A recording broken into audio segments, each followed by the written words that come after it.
کربلا یاد آ گیا کہ یہی مہینہ تھا، 10 محرم تھی اور جمعے کا دن تھا اور نماز کا وقت داخل ہوا، تو امام علی مقام نے اپنے لشکر کے سردار زہیر سے فرمایا ان سے کہو جنگ بند کریں یا تھوڑی دیر کے لیے رک جائیں، میں نماز پڑھ لوں، ہمیں نماز پڑھنے دیں۔ تو زہیر نے گھوڑا آگے بڑھا کر کہا شمر سے تھوڑی مہلت دو، ہم نماز پڑھ لیں، پھر تم نے جو مرضی کرنا ہے نماز تو پڑھنے دو۔ شمر نے کہا ہم نماز نہیں پڑھنے دیں گے۔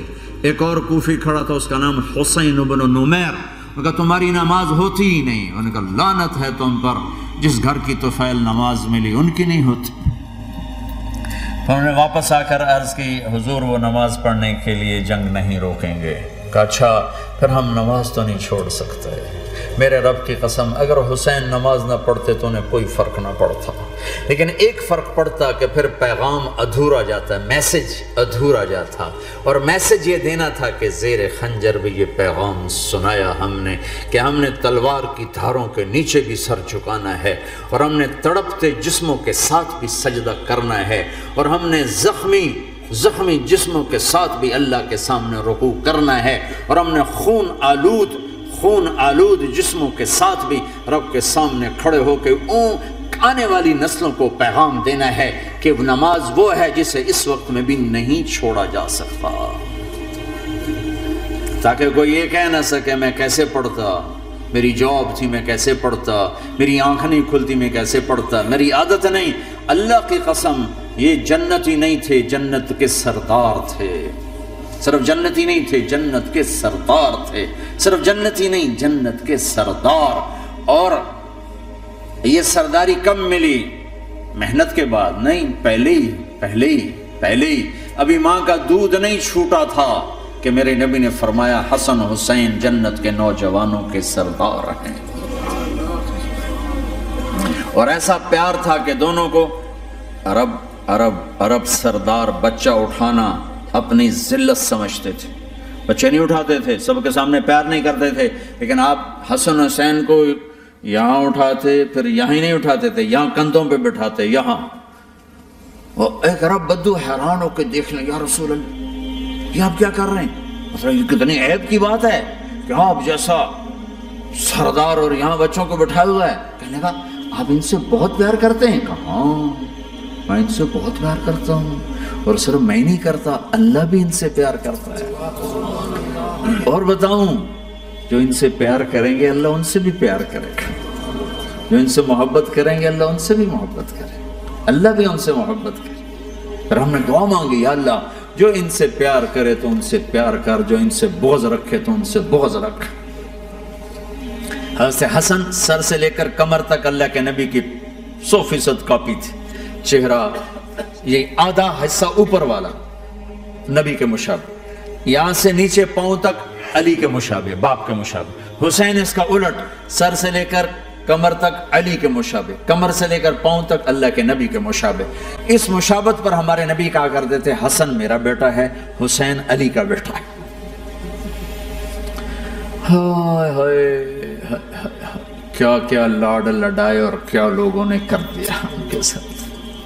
نماز جیسے عظیم عمل میں، نماز جیسے آپ رکوع میں ہوتے تو حسن آ کر نہ پاؤں میں گھس جاتے تھے، یہاں سے نکلتے ادھر، یہاں سے نکلتے یوں۔ سجدے میں جاتے تو کمر پہ بیٹھ جاتے تھے، فرض نماز کا سجدہ۔ تو ایک دفعہ پہلی دفعہ جب یہ قصہ ہوا تو آپ نے سجدہ لمبا کر دیا، بچے کے اتارا نہیں، اٹھے نہیں، سجدہ لمبا کر دیا۔ پچھلے پریشان ہو گئے کہ اتنا لمبا سجدہ کہیں آپ فوت تو نہیں ہو گئے۔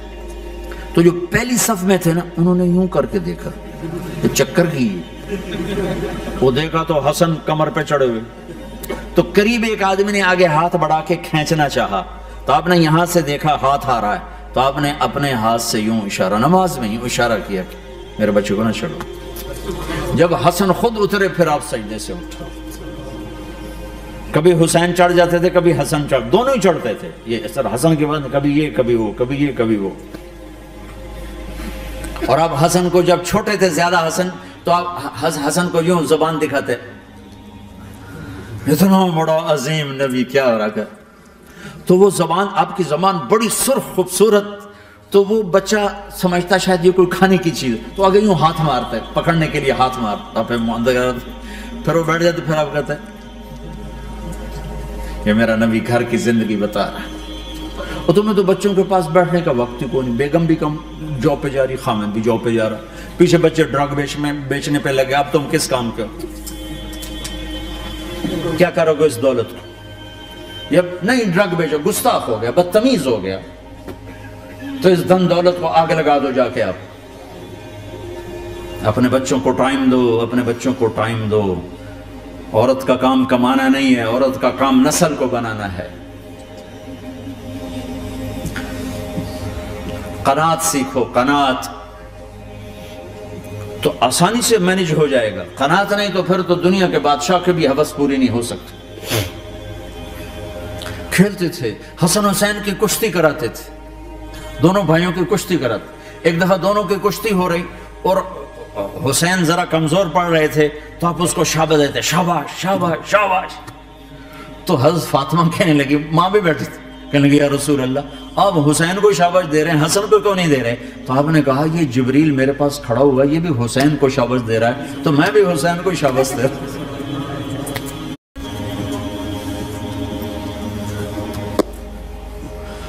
ایسی ہستیاں، لیکن ایک سبق ہے، یہ ہونا چاہیے تھا تاکہ امت کو پتہ چلے کہ دین کتنی قیمتی چیز ہے۔ وہ جی اللہ بڑا غفور الرحیم ہے، میں نہ ہمیں ڈرایا کرو۔ ہاں اللہ بڑا غفور الرحیم ہے، لیکن اس کا کوئی عدل بھی ہے۔ رات کا شراب پینے والا اور رات کو مصلی پہ رونے والا برابر ہو جائیں گے، تو پھر یزید حسین کو ایک ہی جگہ بٹھا دو، پھر کربلاؤں کے لیے رونا چھوڑ دو۔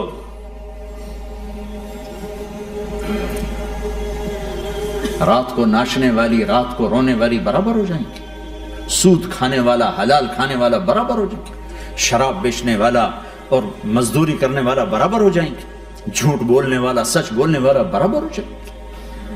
افنجعل المسلمین کالمجرمین ما لکم کیف تحکمون ام لکم کتاب فیہ تدرسون۔ اس سے زیادہ واضح کیا بتاؤں کہ میرا رب کہتا ہے کون سی کتاب میں لکھا ہوا ہے کہ ماننے والا نہ ماننے والا برابر کر دوں گا؟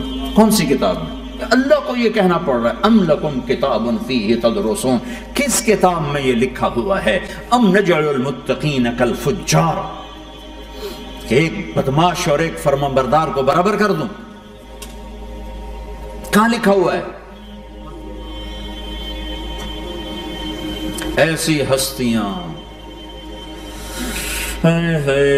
جنگ سے پہلے اونگ آ گئی، آنکھ کھلی تو ہنسنے لگے۔ بہن نے پوچھا یہ تو ہنسنے کا موقع نہیں، کیوں ہنسے ہو؟ زینب کہا بہن اللہ کے نبی خواب میں آئے، فرما رہے ہیں بیٹا میں لینے آ چکا ہوں۔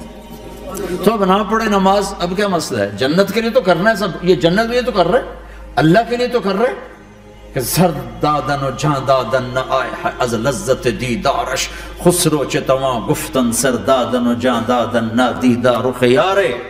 اس اللہ کے لیے تو سر کٹا رہے ہیں، تو وہ تو راضی ہو چکا ہے، نبی آ چکا ہے، آؤ بیٹا میں لینے آ چکا ہوں، تو ہم نہ پڑھیں نماز؟ نہیں، برمنگم والوں کو کون بتائے گا کہ نماز کیسی چیز ہے؟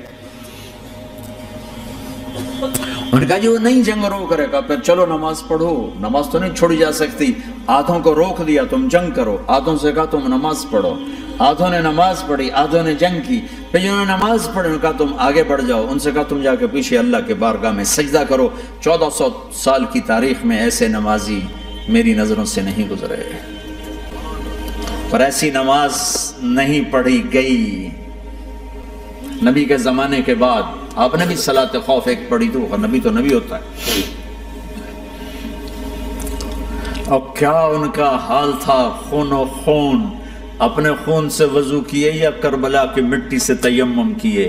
جب سجدوں میں سر رکھ کے سبحان ربی العالی کہا ہوگا تو دھرتی میں کیا ہلچل مچی ہوگی۔